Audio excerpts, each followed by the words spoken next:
welcome back to Sunday Vibes, one and all. We're back in the Rookery Pub on Clapham Common. Finally, COVID cases just starting to dip a little bit in London. Gentlemen, how are we? I am buzzing to talk about Spurs for 40 minutes. Absolutely buzzing. What about you, For the Pat? third time this week. I'm good. It's a nice sunny day outside. It's a Friday. I'm ready to go. Let's do this. Is this a Christmas present number? No. No, I like it though. It's new. Thank you. Yeah, it's from my birthday, I think, back in August. Looking good, Haven't mate. seen me. Looking very good. Not that you're not, but it's just because this is a new item here. Yeah, makes You his always eyes look good, pop. Christopher. Anyway, Jump out the eyes. Thank you for noticing. we are going to be talking about Tottenham today, gentlemen. We're really excited to talk about Tottenham, but there has been a little bit of fallout. No, it is hasn't there? interesting. It is really interesting. There has been a little bit of fallout. Antonio Conte is starting to look a little bit miffed behind the scenes, and we had quite a few questions sent in on that sort of topic, didn't we, throughout the week? So I think it's only fair that we do talk about Spurs. And by interesting, I mean fucking bizarre that people are already calling for his head or saying that he might walk if he doesn't get the necessary transfers. I believe that was the question. Yeah, it right? was. It's sent in by JJ Binksy on Twitter. If you want to get your question answered next week, send it to Christopher. He says, what transfers keep Conte from walking? Now, we're only, 2 months in. 8 Premier League games into the Conte era, and we're already talking about him Can't potentially believe it. walking. It's kinda great. We don't think he's going to walk. Should we? I mean, surely not. Should we start before that with an appraisal of how he's doing in Tottenham as a whole? Did you say an appraisal? Is that right? An appraisal, yeah. Appraisal? I wanted to My bad. ask Little everyone, appraising. well, the Team FD at home, if they think that football is just getting more and more like It's crazy. mind-boggling by the season, or are we just becoming like old and cantankerous? Nearly been at Football Daily for what, the best part of a decade now. Saying that makes Yeah, me feel 6 a years I've been little bit sick. Maybe we're just aging out and we're getting grumpy. But yeah, this feels like Aging out. farcical. It does feel farcical, but there have been incidents that you can see why Tottenham fans are angry, and Antonio Conte is certainly angry with maybe the quality of the squad, I think it's fair to say. So before we get into how we would fix them, who we would sign to improve this Conte Right. team, how do you think he's doing, Pat? Do you An think he's doing a appraisee. good job? Come on. An appraisee, please. I do think he's doing a good job. Look, here's the thing, right? Like, his time in charge, he came in at quite a good time in the schedule. Yeah. They've had quite an easy schedule while he's Very been easy. there. But that said, their numbers are very good. Their numbers are very good. Like, they've gone from being a kind of negative expected goals side to having an expected goals difference like above 0.5 a game, which is Champions League level. Like, in fact, it's only been below the top 3 since Conte came in. And you know, they are unbeaten in the league as well. That Liverpool game was absolutely amazing. Like, they should have run out winners in there, and that felt like a real kind of like It did. statement of this could be what Conte football looks like.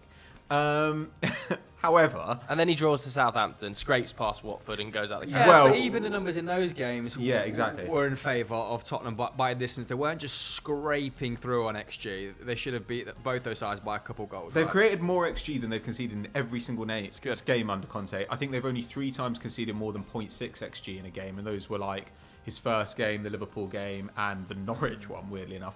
But I mean, I completely understand that, like, when you watch it, it is It's fucking diabolical. It's just- like, it's awful to watch. I mean, he's still and he's kind of he is kind of good Mourinho in the sense that he's like, these are the guys I like, these are the guys who will die for me on the pitch, and he's kind of done that with like Harry Winks. And to be fair, if you look at Harry Winks' numbers, they've got way better since Conte came in. Before, he couldn't play a progressive pass to save his life. Now it seems like Conte said, when you get the ball, this is what you do, and he knows exactly what to do. So, and the same kind of goes for Lucas Moura. Lucas Moura looks like a man rejuvenated. Like, this is a guy who has never really been like.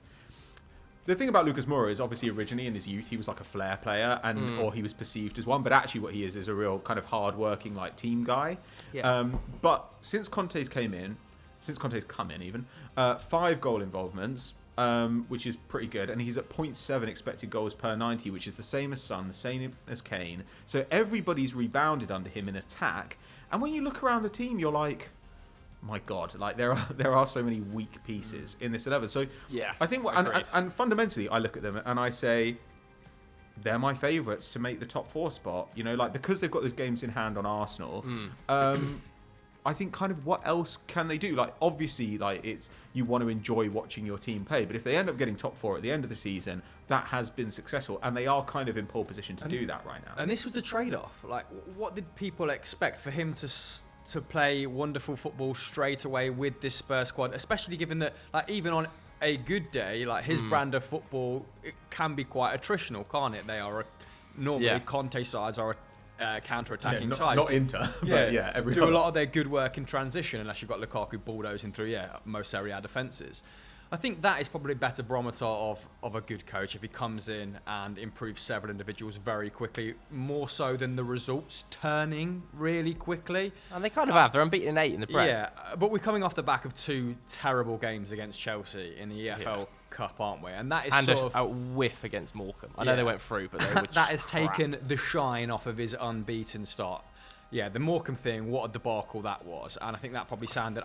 I felt sorry for Dele Alli in that game. Dele Alli and Brian Hill, who were both playing up front at various points. I hate points. looking at Brian Hill, though. I know. I hate it. He looks like a member of The View. He looks like the bassist in every indie band ever. But... yeah, the guy you put at the back behind an amp. Yeah, so I think that really showed their lack of strength in depth, didn't it? And they desperately need a right back, that's no secret. They need a second striker. Why there's not been one since... I know Vinicius wasn't kind of well thought of, but at least he scored 10 goals in all competitions. It meant Harry Kane didn't have to play every cup game when he was there. They've not had one since old Magic Eyes, Fernando Llorente, left in what? 18, 19? Yeah, maybe even earlier than that. I don't know. But yeah, look, they obviously play gopping football. It's unwatchable at times. But Conte had to come in and stop the rot. And he has stopped the rot because they were in a downward spiral under Nuno.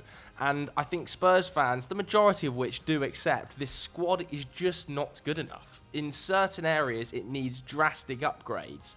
I do think there's some arguments to say Conte's demeanor in the press. I'm not sure Spurs fans are overly loving that. It's very negative. You know, when he came out the other day, he said, I'm bored of this. I was thinking, hell, you're only 12 weeks in. Like, this is sounding like Conte last season at Chelsea vibes here. It's very Jose Mourinho. And then, obviously, the decision to play Galini in the second leg in goal against Chelsea went down very badly, especially when he made that howler of a mistake. To rest Lurie, you might be able to understand it if it was an outfield player, I think. But, you know, he's your captain, one of your best players this season. Does he need to be rested? Does he need to be rested? I mean, Galini's on loan. Are you really trying to, make We're Galini talking happy? here, though, as if, Conte needs to prove himself. He doesn't, does not need to prove himself. And also, you know, I understand what you're saying about the Morecambe thing. But, Arsenal lost to Forest. With, you know, the midfield was absolutely appalling. Yeah. But the rest of the team was pretty strong, right? And that came after that City loss and, then before this Liverpool performance, which was, pretty good. But, nobody's talking about that as, oh, my God, what does this say about Mikel Arteta's, time in charge of Arsenal? No, but so why is the Morecambe one, which has come in between games, okay, they narrowly lost against Chelsea, but there are a lot of VAR decisions in that one that could have... I think the simple reason is that there's the feels like, I know that Conte's got the results and probably got better results than Mikel Arteta recently, but visually watching Arsenal is a lot more entertaining with a young team that's clearly progressing in a direction, whereas Tottenham, it feels like Conte, every time he's in the press, is unhappy. He wants signings. He doesn't like the players he's got, doesn't like his backups. But the fact we're already questioning him playing his second goalkeeper, the fact it's become that granular is a little bit bizarre. Yeah. At this point, we're like, why? I agree. Well, Tottenham fans, I think... they're not spoiled, but they just... I don't think they know what they want. They want Conte, but they're not sure about his demeanour at times. I think overall... I get that, because after both Chelsea games, it was like, we're a million miles off Chelsea. Yeah. Games which against is honest, Chelsea though, isn't it? That's aren't going to honest. define our season. Well, what he does that Jose Mourinho maybe didn't was that when he's stinging in his criticism, when he's pretty candid about where he thinks his side is at, he says it and then he stops. He doesn't kind of let it become a drama. He doesn't start to pick out individuals, but it is very reminiscent of Jose. But Jose was what the more problem. can you be doing? And What also, more can but you be people doing? can't be like, I love his honesty, and then also be like, well, he's annoyed again this week. Also the thing that I resent don't change in that short space of time. The thing I resent about this as well is this is going out on Sunday. They're playing in the North London derby, unless it's been called off. It is a big game for him. Unless it's been called off. Arsenal have literally one midfielder, Lokonga. He can get brushed off the ball by a strong wind. Arsenal are absolutely devastated by injuries and by COVID. If they win that game, which they probably will at home against that team, aren't all Spurs fans suddenly actually it's fine. But I do think, to be fair to the majority of Spurs fans, they're very happy with Conte. They think Conte's doing a good job, and they're fully aware that the squad needs drastic overhauling. Are you trying to say that Jamie O'Hara doesn't speak for every Spurs fan? I'm just trying to say that there's a few Spurs fans on my timeline that I think are kicking up a bit too much of a stink. I do want to say that I'm not sure what Conte was expecting when he came into the building. That is a fair question. It feels a little bit like I can't remember who it was that made the analogy, but when you're like dating a girl early doors and you can overlook her flaws, you're like, oh, this is good, this is really good, and then suddenly something major. You mean happens, he's in the honeymoon period? Yeah, and then or he's supposed to be, but he's not. Like not had it. This idea of when they said, oh, we don't have an awful lot of money for you to spend, Antonio, and he was like, well, yeah, but we get through this. I'm looking at the likes of Ndombele and ourselves. I can improve them. I can get better output out of Dele Alli and Lucas Moura, and then he's arrived and he's gone, ooh. It reminds me of the Chelsea conversation we had, where there were Chelsea fans being like, let's not call them out, but certain people saying like, oh, I can't believe that Lukaku's touch has been so shit, like since he arrived at Stamford Bridge. It's like, this was known. This was not like new information about Lukaku, that his touch was maybe not the strongest part of his game. And similarly, like Conte has arrived at this club, having seen them play like absolute garbage for about a year and a half, and I don't know if he was promised money, but now they don't have any. It seems weird to me that they'd have said, yeah, you'll have money, but now you don't. Like, I don't think that would be the case. So it seems like he's just overlooked all this stuff to go in, and now he's like, oh, this is a horrible mistake. I think he thought that some of the backup players, because there is a huge drop-off from Spurs' first team to the second team. I think that's been proved against Morecambe, it's been proved against Enes Mura, it's been proved multiple times, and I think he thought that some of that secondary level side, Ndombele, Lo Celso, maybe something that he would be able to look at and go, okay, I can easily walk into the building and get much better output from them. I think people were linking Ndombele to Inter Milan when Conte was in charge, weren't they? And so maybe people were thinking, including Conte, look, I know what I can do with this guy. He's walked in, he's thought, I can't do anything with these players, they're just not good enough for Tottenham. And now wants money to be spent in January. Listening to, for instance, the Athletic podcast this morning, there is no money to spend in January for Tottenham. The only way they're spending money in January is by selling players. So they've got to get Bergwijn off the books. That's probably a player that Conte thought, if I come in, I might be able to get a bit of output out. Ajax are at £15 million, I think, been rejected. They've got to get Ndombele off the books. I mean, that looks now like the most pre-COVID signing ever, doesn't it? Who's paying close to what they paid 54 mil for him, yeah. I mean, who's paying money for him? But I don't think anybody pays a fee for Ndombele. Seriously. I don't know. Somebody will give you like I could see like a Napoli or something giving you 200 plus grand a week. Probably alone with an option to buy, depending on his performance during that loan. Yeah, but even then, who loans him on 200 grand a week wage? It's just like lump with him. There's so many problems that Spurs have to sell before they can buy. I think this market is really difficult, and I'm not sure Conte was fully prepared for that position when he came in, despite the fact they might have been told, look, we don't have an awful lot of money, but we'll try and get you some.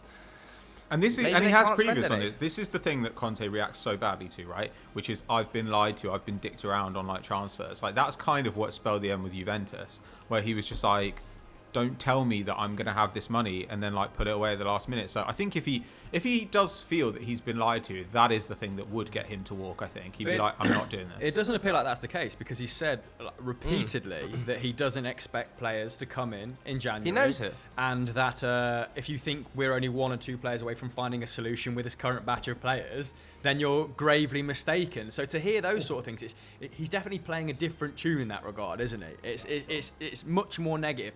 I think maybe that's what the Spurs fans can't process or deal with at the moment, having someone who is so overtly negative after Jose, after Nuno, who was just like nothing, like no flavour. They've all whatsoever. got that glory of Poch in the back of their mind, of like him very upbeat, very positive. We can get tunes out of all these players. I can improve certain players and find fits. And Conte is going to do that, but it's just not going to be pretty in the short term. But even Poch, it wasn't pretty. Like the first year of Poch was having to basically say to people all the time, it's going to take about a year for people to learn my pressing style. And it's kind of what Rangnick and all those kind of pressers say, that they're like, look, this is complicated, it's going to take a while to get it. And at the end of that year, I remember seeing people like smart Spurs fans being like, I don't know about Pochettino, man, like, because he was making weird decisions on subs as well, playing a lot of Ryan Mason and stuff, like.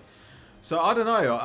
I don't see it as Conte necessarily being negative so much as Conte trying to manage expectations and being like, guys, this is going to be a process. But he's got pedigree, whereas Nuno didn't. If Nuno said something like it's going to get worse before it gets better, like there's nothing really like predicated you wouldn't believe him, would you? But with Conte saying that, yes. But playing the Accept devil's advocate, that does potentially work with a Poch, who was a project manager, a long-term vision manager. Conte is a short-term manager. He's not going to be at Tottenham for 5-6 years. Well, maybe, but we've never seen him take on a job like this before. And he was actually at Juve for a while before, essentially, like they dicked him over at the time that the Italian job became available. Like, I mean, we haven't seen him do something like this, and it's entirely possible that he does stick around. Like, I mean, the fact that a manager has done this in the past doesn't necessarily mean that he will always do it. True. And I think in taking on the Spurs job, he did something we wouldn't have expected from Conte. So it's possible he does something we wouldn't expect and sticks around, but they're going to have to... But if he moves on, it'll be because another job's opened up that he wants. And that will mean that he's probably doing a good job at Spurs and other people have noticed. So, I mean, I kind of feel he's either going to stay there or get an offer of a better job. Either way, it's probably going to have worked out for Spurs. Yeah. It wasn't an awful long time ago we did a Sunday Vibes when he first took over, talking about the squad and who we think would work under him and who's not going to work on him. Under him, we can now see who's worked and who's not going to work. So who do we think Conte looks at in that 11 and goes, you've got to be upgraded? I think it's probably more helpful to do it by position than Yeah. by player at this point. I think quite clearly he wants a right wing back. He wants Adama Traore to be that guy. What do we think of that? And we've said for the longest time that it'd be super fun to watch someone with his skill set play right wing back under a guy like Antonio Conte. And quite clearly, What does that say of the recruitment for Emerson Royal, yeah, but We could play the right side of centre-backs potentially. He's still young. He's very young. Emerson. Those guys need to be like extremely decisive as creators to make Conte's whole system work right. And I still have my doubts about Adama Traore in that regard, but it would be fun nonetheless. I think Romero and Dyer are pretty set as centre-half. They can probably upgrade Davinson Sanchez. Japhet Tanganga, like, is he a good enough backup option? Still not quite sure. Reguilon fine at left back. They need creativity in the middle, don't they? As good as Skip has been, he's much improved in my eyes. I kind of totally dismissed him at the start of the season. Didn't think he was that caliber of player. His ball progression has been good. Like, he's been tenacious. But the problem is, like, him and Højbjerg. Højbjerg, I think... Do you need both of them? But clearly, they need some creativity in the middle as well to link up that midfield to the attack. And yeah, maybe you could upgrade Lucas Moura, but Lucas Moura is certainly one of the first, second, or even third problem you'd try and resolve in the next 2 windows. But the issue is Lucas Moura in the squad. In areas that they want to upgrade, we've just mentioned there, first and foremost, right back and centre mid potentially. Right back, they've got 2 free options. They've got Tanganga who can play as a right back, but they've also got Emerson Royal. They spent 25 million on this summer. They've got Matt Doherty. They spent 15 million pounds on, and he's playing wing back on the left hand side. I don't know why on earth that's still happening. By the way, that experiment should be canned after the first 10 minutes.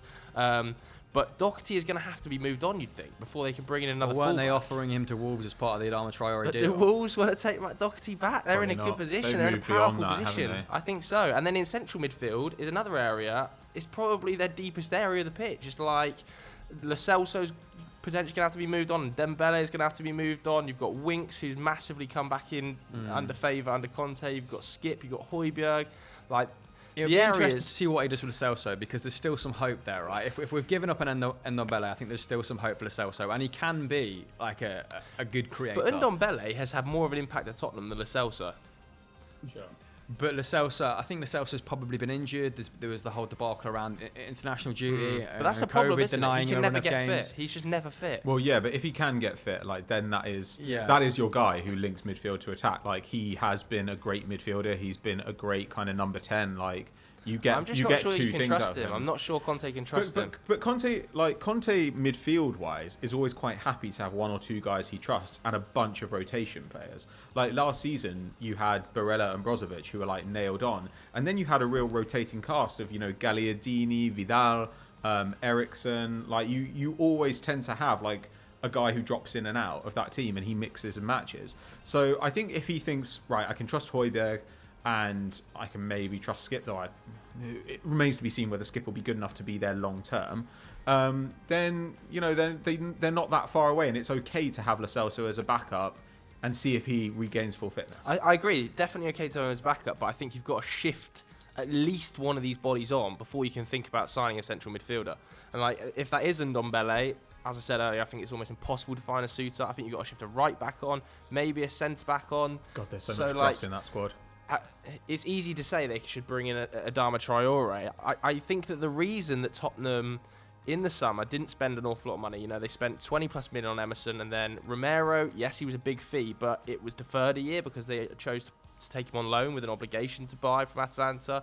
Galini. So that's going to go out this summer, that money. So that'll go out in the summer. Yeah, like it's not an easy situation to make work financially, I think, for Tottenham, unless Levy and Enoch put their hand in their pocket and go, okay, here is £30 million, £40 million to improve this squad. They're going to have to sell players that are almost unsellable, like Matt Doherty and Ndombele. Who buys them? The silver lining there is that Paratici is probably, he's got oversight of the situation, and he's probably relayed that. He's probably been realistic with Conte, so that's probably been communicated to Conte. Yeah. So maybe that, that chance of things becoming combustible like they have historically with Conte have been sort of quelled for the meantime, and that's why you're hearing from Conte that things aren't going to get sorted out in the next 1 to 2 windows. Maybe this is the longest term project I've ever taken on, sort of thing.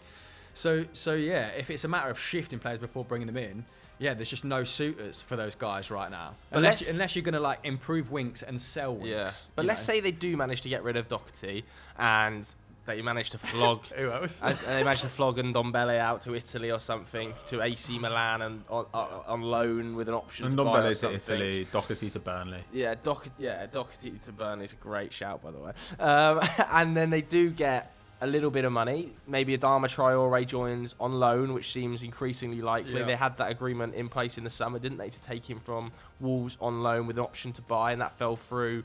I think that actually fell through after his performance against Tottenham. They were like, actually, now we're not going to send him to you, boys. But if they do manage to get him on loan and don't spend a penny there, who would you identify as options, maybe as a second striker? We've just spoken about that, haven't we? Harry Kane backup and a midfielder potentially, or a centre-back. Where do you spend the... Let's say, being kind, we get £30 million for Ndombele and Doherty combined. Being very kind.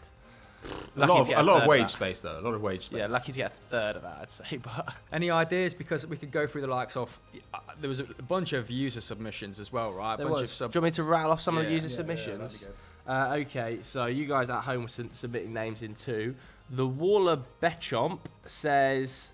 Franck Kessier from AC Milan out of contract next summer, and apparently Ndombele is unsettled. This could be a great signing for Spurs. Kessier. Is he mobile enough to play in a midfield of, you think? Yeah, I think so. He would make sense for them, but again, I think it's going to be really big wages because they're going to be up against a lot of people, and it's just not.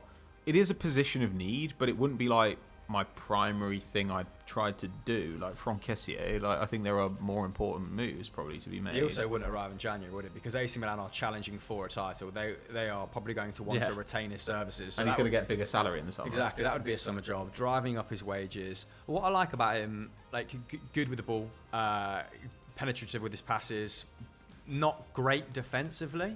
Doesn't do a bunch of the hard work, the hard yards, but then you've got Højbjerg or sort of Skip to play next to him in that regard. So he does dovetail with existing personnel quite nicely, but they'll be paying out their asses wage-wise, won't they? Ollie Carden says, centre-back Nico Schlotterbeck. From Freiburg. Everyone's going mad. I've never heard of him. Not going to Bayern. I've never heard of him, so that's probably really bad of me. But I think he's going to be going to Bayern. But yeah, sure. I mean, pick up some young, exciting centre backs. Why not? A few more fan suggestions then. Alan Donahue says Anthony out of Ajax. Don't get him in January. It's impossible to get him in January, especially given that David Neres has gone to Shakhtar. I think that Ajax are going to be doubling down on trying to sign Steven Bergwijn out of Tottenham post that signing, so I don't think there'll be moves going the other way. And also, when they got Bergwijn, they had to pay 25 mil or something for him. Are you going to get Anthony out of a richer club for less than that? They don't have the cash. Can't see it. Tottenham Hotspur FC Comps says Tielemans. Again, it's just not happening, is it? It's just a pipe dream at best. Well, we've heard vicious rumours that his agent was shopping him out about. I think that's definitely the case. In person, he was spotted supposedly at Arsenal's training ground. I think he would be a wonderful signing for them, but it's kind of a similar situation with the whole Kessier thing, right? He's going to want huge. I mean, he's got a year left on his contract in the summer. He's going to have much better offers. So it's not the same. I mean, I don't think Leicester, as a fellow sort of top 6, top 7 rival, would do them a favour and let him go for what? Nominal fee, and he's going to have offers from better clubs than Tottenham. Though I will say that the role will fit him better, because what he is, Tielemans, is he's an amazing passer. In his first half season when he went to Leicester, huge like end product, but he is a total passenger defensively. Like, he's a horrible defender. Like, his positioning is bad. He doesn't put up good numbers there at all. And so I would love to see him go to Conte, where Conte says, we're either going to work on your defensive like positioning and we're going to turn you into a deeper player, or we're going to leave that out entirely and we're going to free you up to do what you do in the final third, which actually he's shown in the past he's amazing at. And I do think he needs that structure in his next club. I don't think he's a horrible defender. I think he's been allowed to be a horrible defender sometimes because he's got Wilfred and Ndidi next to him, and when Maddison struggled, he's kind of had to try and occupy that 10 space as well. If you look at his physical stats, I think they've declined because he's played so much football as well. Like his tackles, interceptions, pressures. But they've never been good. They've never been good. Conte's going to work him hard as well. Like Tottenham have gone from, I think, very bottom, dead bottom of the running table to the top. He's a great. But I think he can do that. Play, yeah. He can do that. It's more just that he never has put up defensive numbers. He's never in the right place defensively. So I would love Conte to get him and say, that's not your game anymore. Yeah, you're going to be like Barella for us, because actually, like, your ability to get into the final third, your instincts as a passer in the final third are really quite amazing for a guy who's technically been a central midfielder his whole career. All right, a couple more suggestions then. Calvin Phillips from Will Drum. No hope. No chance. I mean, he's the complete opposite to Tielemans at the moment in that he's exclusively been defending for the last 18 months, hasn't he? A year. That's all Calvin Phillips has been doing, bless him. There's just no chance. It's just, they just haven't got anywhere near enough money to afford Calvin Phillips. And is he that different from Højbjerg or Skip? I think he's an upgrade on both of them. Sure, but I mean, like, he doesn't give you a different skill set. He's probably more expansive in his passing, but that's probably it. Yeah, I also. Yeah, he's a better passer. Like he's got a diagonal in him, hasn't he? But you could get that out of a centre back. Like, so we talked about Nicolas Sula in the past. You know, like who's going on a free. If they got him, then you don't have all that burden on your midfield. Well, talking of passers, the Lockie 84 says Ruben Neves. Same problem. I just don't think if you're getting Trier out of Wolves, they ain't selling you Ruben Neves as well. Why has Ruben Neves got 18 months left in his deal? I'm not too sure about his contract length, but I know that there have been reports linking him with a move away to about £50 million, which are just 50 mil. Yeah. For me, Adama's contract is going. Adama Traore's contract's running down, and also Adama Traore is out of favour at Wolves. He's not a nailed-on starter in that side, and I'm sure Bruno Lage is thinking if we can move him on, get any sort of fee. And replacing 2 goal involvements a season. Like, it's not the biggest. I mean, he does other stuff, but yeah, I get your point. But it's just not like, I would agree. He definitely is an amazing ball progressor, but he's not a starter nailed on for them. So they found a way to play better without him. Exactly, and they can progress it just as well without him. If they could get a good fee for him, it's a win-win. Like Bruno Lage has just done an incredible job there. All right, so let's wrap up this Tottenham section then before we do. Well, we need to fix them if we're going to talk in conclusion, none of those players work or are affordable. We've just kind of spiralled out. It's got quite sad, quite depressing. So we're saying Adama Traore. Right wing back. That's the most realistic signing, and it's clearly something they're pursuing. I don't like it though. I like it. I just don't think it. But I just think, like, you listed the guys who can play there. Like, I mean, like, they've got options there. There are other places they basically have no options. Like, I don't know. A second striker is massive as well. Yeah. Like, we didn't list many striking alternatives there because if Harry Kane does succumb to injury, they are fucked, aren't they? Yeah, they can't play despite the fact he's playing poorly this season. Who's available on loan then?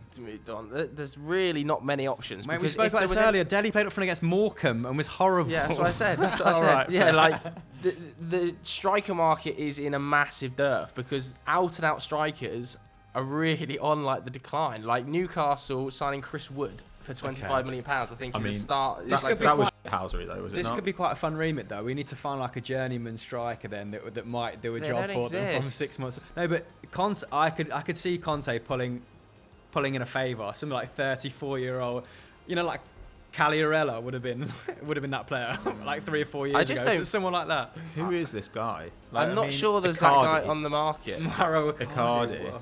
Mauro Icardi.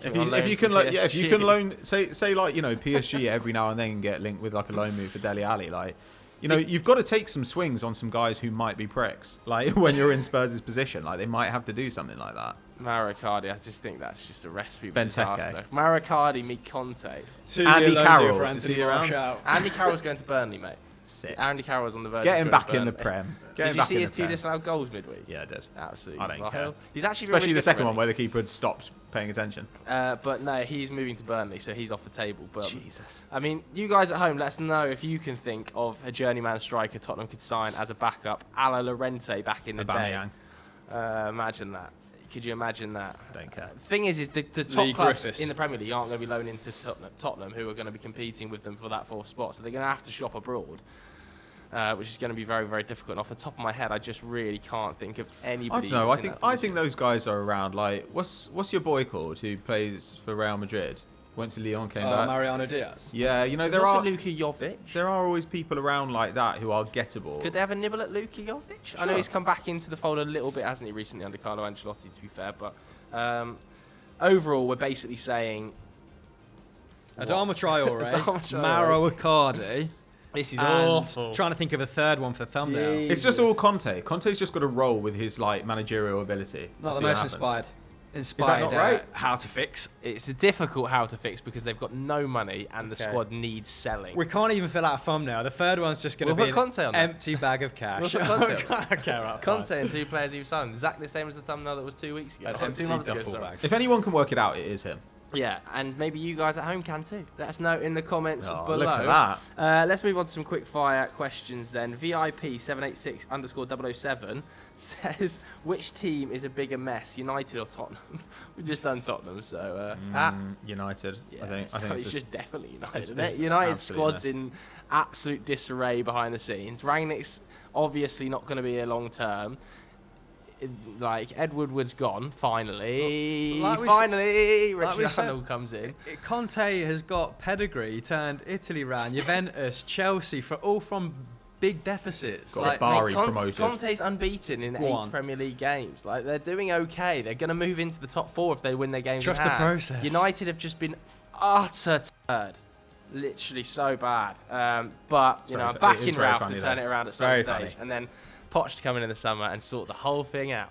Okay. I hope it never ends. Sebastian Eads one says, quickfire, one stupid transfer rumour that you'd love to see come true.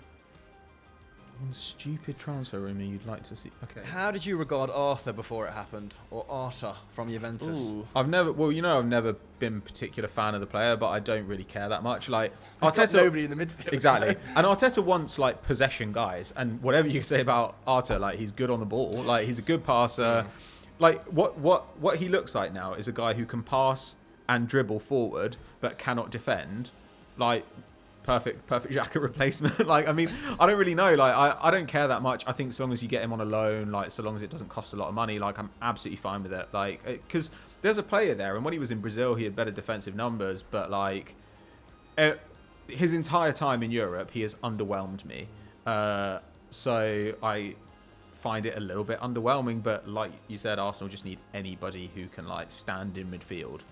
I don't know what qualifies as a stupid rumour anymore now that Dean Coutinho has gone to Villa. I think I don't. Dean Henderson to Dortmund was a stupid rumour that I would love to see happen. I think that'd be a really nice fit for both the Why was player that and the stupid, club. though? That just- Because that it's just sounds never going to sensible. happen. Because United aren't going to let him go. You Dortmund can't aren't see going to be someone able to called afford. Dean playing for Dortmund Dortmund. ain't going to be able to afford his wage. That's United fair ain't enough. going to let him go. Like it's never going to happen. But I would love to see it. Love to see it. Yeah, a host of rumours coming out of United, isn't there? Like Martial, Lingard, been linked with a bunch of clubs.